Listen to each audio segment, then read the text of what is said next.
ಎಲ್ಲ ಸರ್ಕಾರಗಳು ಆಡಳಿತಕ್ಕೆ ಬರ್ತದೆ, ಬೆಂಗಳೂರಿಗೆ ಸಾವಿರಾರು ಕೋಟಿ ರೂಪಾಯಿಗಳ ಅನುದಾನಗಳನ್ನು ಕೊಡ್ತಾರೆ.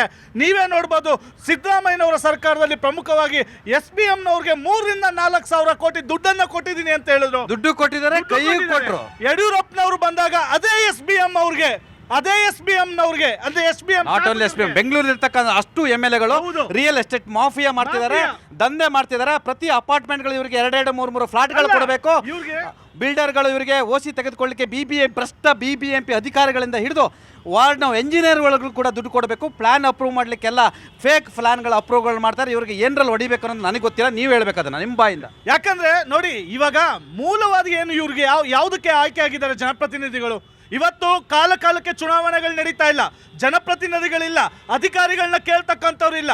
DK ಶಿವಕುಮಾರ್ ಅವರು ಏನು ಬ್ರ್ಯಾಂಡ್ ಬೆಂಗಳೂರು ಬ್ರ್ಯಾಂಡೆಡ್ ಗ್ಲಾಸ್ಗಳನ್ನ ಹಾಕೊಂಡು ಶೋಕಿ ಮಾಡ್ಕೊಂಡು ಓಡಾಡ್ತಿದ್ದಾರೆ ಹೊರತು ನಿಜವಾಗ್ಲೂ ಇವರು ಸಮನ್ವಯತೆನ ಬ್ರ್ಯಾಂಡೆಡ್ ಗ್ಲಾಸ್ಗಳನ್ನ ಹಾಕೊಂಡು ಪೋಸ್ಗಳನ್ನ ಕೊಟ್ಕೊಂಡು ಫೋಟೋ ಶೂಟ್ಗಳನ್ನ ಮಾಡ್ತಾ ಇದ್ದಾರೆ. ಪ್ರತಿ ಮುಖ್ಯಮಂತ್ರಿಗಳು